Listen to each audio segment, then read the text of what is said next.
encuentro acerca de Vygotsky y su legado en la investigación en América Latina. Esta primera mesa es moderada por Wanda Rodríguez. Contemporáneamente en el aula 1 se está desarrollando el taller sobre juego cooperativo. Esperamos a Marcela, la intérprete del ESCO, pero creo que empezaremos sin ella. Yo creo que hubo como un error y ella pensó que empezaríamos a las 9, pero mientras tanto arrancamos y ella se integrará luego. Éxitos a la mesa número 3.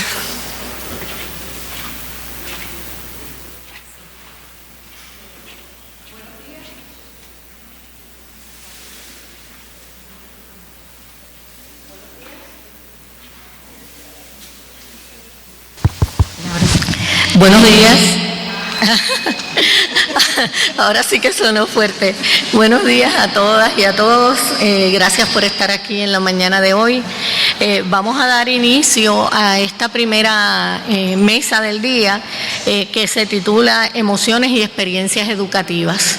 La primera presentación va a estar a cargo del compañero, el colega Roy Umaña Carrillo, y se titula La relación dialéctica entre lo cualitativo y lo cuantitativo como concepto esencial que logra la unidad de la diversidad de las diferencias propuestas teóricas desarrolladas en el devenir histórico de la teoría de la medición. Y él presenta una propuesta desde el enfoque histórico-cultural para mejorar la eficacia de la educación y el desarrollo del pensamiento estadístico. Con ustedes, Roy Umaña Carrillo. Cada expositor va a tener 15 minutos, yo le voy a avisar 2 minutos antes.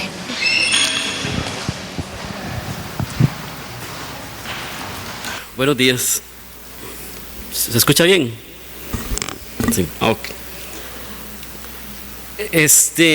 Bueno, estos son resultados de un doctorado que estoy realizando en Cuba, donde los tutores son la doctora Gloria Fariñas y el doctor Guillermo Bernaza. Y básicamente el resultado de se basa en buscar esa esencia que le da unidad a lo diverso, es ese concepto, ¿eh? Ese sería el concepto, por decirlo así, que le da unidad a los pseudoconceptos, ¿verdad? La complejidad aquí con Vygotsky es dialéctica, ¿verdad? O mejor dicho, la dialéctica por sí es compleja. Cuando hablamos de ciencias de la complejidad, la dialéctica es compleja, pero no todas las ciencias de la complejidad son dialécticas. Es una diferencia importante. Después, con Davidos, que es un discípulo de Vygotsky, él desarrolla más lo que es la generalización de los contenidos en sus términos lógicos. Y se basa en la lógica dialéctica, tanto hegeliana como de la dialéctica materialista. ¿Y por qué de esto? La importancia, porque lo que necesitamos es generar una esencia que nos permita, digamos así, movernos en la diversidad de conceptos, ¿verdad? Es lo que le da sentido de amarre a eso para poder ver, digamos así, su evolución, cómo van mutando los conceptos. Y claro está, esto lo estamos, no a nivel de un concepto específico como decir A a la 3, que son las figuras geométricas tridimensionales, ¿verdad? Que ese es el concepto máximo de ese campo, no. La idea es agarrar aquí en el campo de la estadística, porque esto es, lo que estamos haciendo aquí es un diseño para mejorar la enseñanza de la estadística. O sea, entonces necesitamos una esencia que nos modele todos los conceptos importantes de la estadística. Esa es la idea. Si no llegamos a esa esencia, estaríamos prácticamente en el nivel de diría Vygotsky de los pseudoconceptos, ¿verdad? Porque los estamos viendo de forma fraccionada, separada a su interior, sin ninguna relación entre ellos. Entonces esa es la idea de la esencia, ¿verdad? Bueno, lo diverso en la medición. Cuando hablamos de medición tenemos muchos temas por qué tocar, muchos sinónimos o no tan sinónimos, ¿verdad? Temas no acabados. Por ejemplo, el National Council of Mathematics entra en contradicciones. El simple conteo no lo ven como una medición, ¿verdad? El conteo sería el nivel nominal, y después se contradicen y dicen que sí, que eso es como un tipo especial de medición.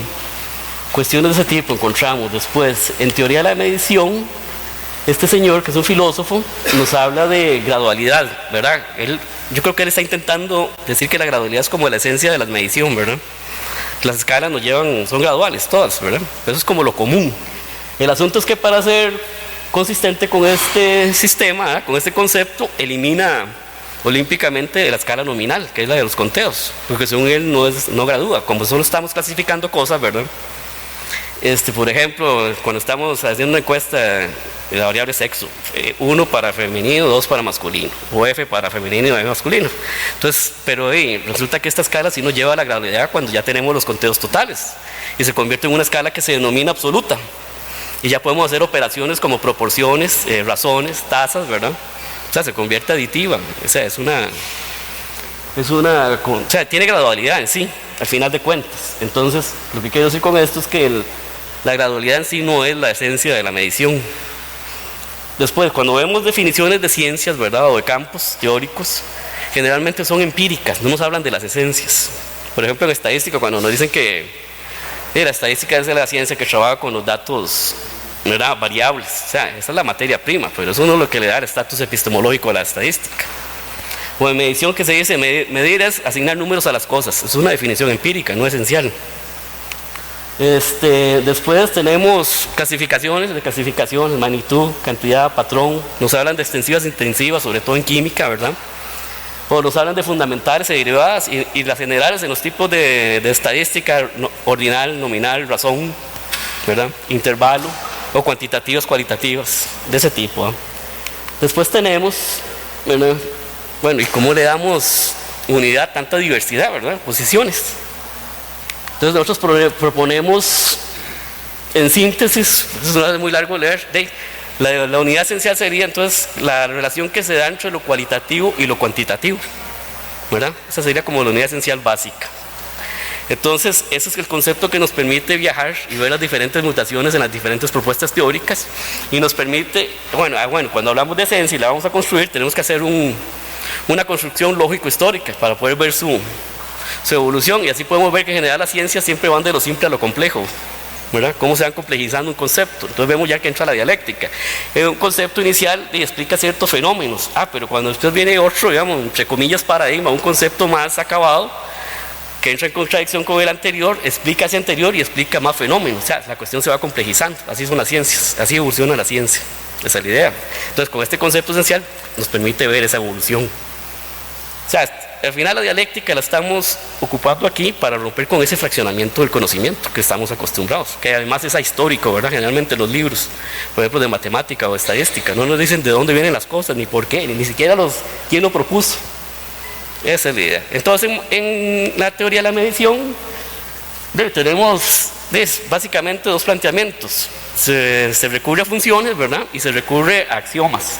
Generalmente lo que se quiere es generar isomorfismos o morfismos. Pensemos en cuando yo me veo en un espejo, es una relación así de semejanza entre una y otra cosa, ¿verdad?, casi iguales, o semejantes, iguales o semejantes. Entonces se recurre a axiomas o a funciones, o a las dos. Tenemos un periodo de formación, ¿verdad?, donde están estos señores, Henson, Holder, Campbell, que nos hablan de axiomática, y tenemos a Stevens, que es el que nos habla de invariantes de las transformaciones, y es el que propuso las escalas estas, nominal, ordinal, de intervalo y razón. Vamos a poner un ejemplo rápido, si no, aquí está la axiomática. Si ustedes ven ahí, se puede ver, nos hablan de simetría, ¿verdad?, de sustituibilidad, de conmutatividad, de aditividad, cuestiones de ese tipo. Pero ¿qué es lo que estamos haciendo? Muy fácil, lo cuantitativo. Si en la recta y numérica yo tengo una relación de simetría o de adición o de lo que sea, tenemos que ver cómo en lo cualitativo o en lo empírico, en el objeto, esa cualidad las tiene también. Ese es el isomorfismo que estamos creando entre lo cualitativo y lo cuantitativo a través de axiomas.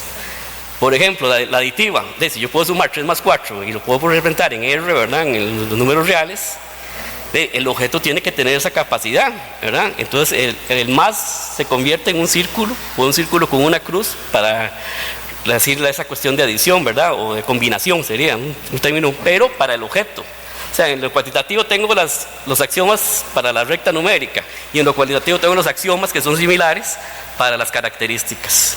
O sea, el orden, por ejemplo, mayor, menor que en matemáticas, se concibe con un símbolo un poquito más curviado, para decir que hay una orden, o sea, aunque un objeto es más grande que otro.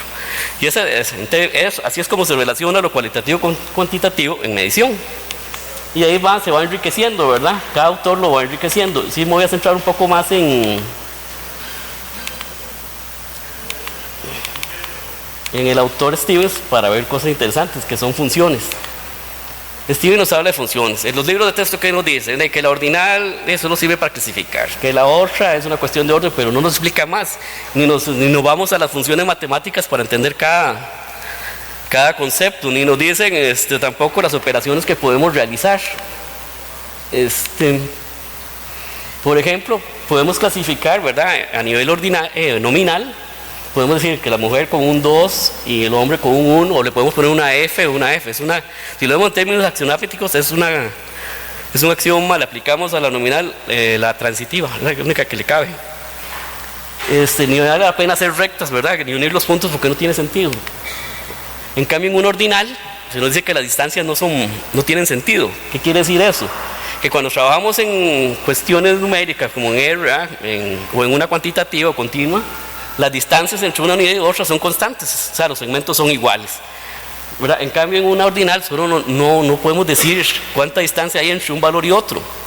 Podemos usar el 1, el 2, el 3, el 4 y 5 para categorizar, por ejemplo, pero eso no implica que las distancias entre 1 y 2 y 2 y 3 sean iguales.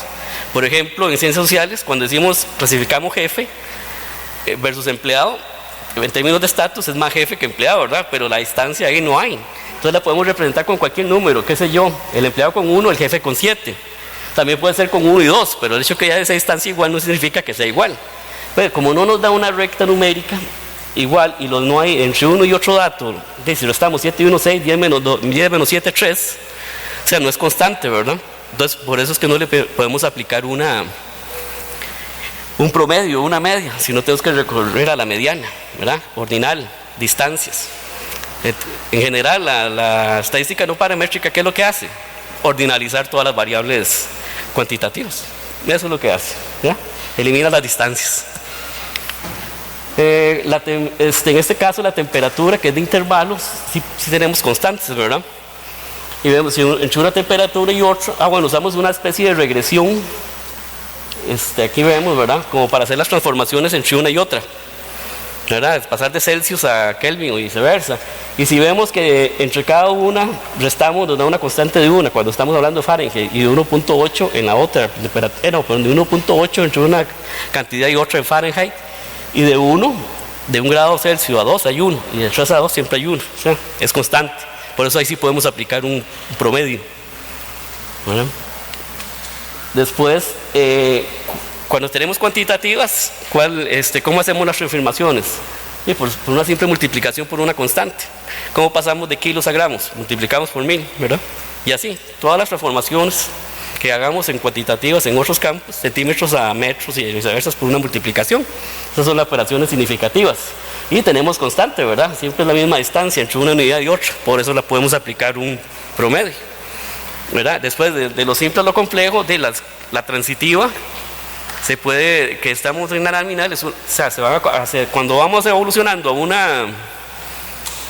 a las formas más complejas, digamos, a la cuantitativa, las características estas se van agrupando, ¿verdad? Cuando vamos de lo complejo, que sería la cuantitativa, a la nominal, se van perdiendo características. Por eso, digamos, por esa razón podemos aplicarle una frecuencia a todas, ¿verdad? A la nominal, tanto como una cuantitativa, pero no un promedio a la nominal o a la ordinal, ¿verdad? Porque vamos perdiendo características. Y esto creo yo que crea una mejor comprensión y explicación del por qué podemos aplicar estadísticos a ciertas escalas, cuáles sí y cuáles no, ¿verdad? Y no lo aprendemos de memoria, no sabemos, o terminamos el curso y no sabemos por qué. Bueno, cuestiones de ese tipo. Después de esta teoría de la medición, se dice que es en construcción, al final todas están en construcción, ¿verdad? Porque no explican, todas las teorías están en construcción, pero esta es muy obvio. Por ejemplo, las transformaciones que propone Steven son intraescalares, ¿verdad? O sea, paso de gramos a kilos, estoy en el mismo campo, ¿verdad? Estoy en las cuantitativas, no hablamos interescalares. Pero resulta que si yo paso de Celsius a Kelvin, estoy pasando de un intervalo a una cuantitativa. Eso no se puede explicar con la teoría esta de Stevens, por ejemplo. Minutos, Roy. No, gracias, ¿verdad? Entonces, por eso es que sé que es una teoría en construcción. Y aquí es simplemente una suma, una resta, ¿verdad? Para pasar de Celsius al Kelvin o viceversa. Ahora, después de prácticamente esta parte axiomática con estos tres autores, Campbell, Holtz y Helmholtz y Stevens como el primer periodo. Luego viene un segundo periodo, ¿verdad?, que logra hacer una síntesis un autor que se llama Suppes, de que lo que hace es agarrar, como generalmente la teoría se refiere siempre, el primer desarrollo a las fundamentales o a las cuantitativas, y logra crear un modelo más flexible que se puede aplicar a todas las escalas y a otros campos, ámbitos, tanto como a modelos aditivos o no aditivos y etcétera. O sea, ahí empezó, y también que fue muy importante para medir sobre todo los fenómenos en ciencias sociales, que ese es otro tema, ¿verdad? ¿Cómo medimos en ciencias sociales los fenómenos, las opiniones, ¿verdad?, las percepciones, la inteligencia? O sea, sabemos que hay una escala, pero además, ¿por qué podemos llevar qué características tienen esos fenómenos que los puedo llevar a ese tipo de escala? Eso es interesante ahí a estudiar. O sea, entonces la idea es romper, digamos, con esa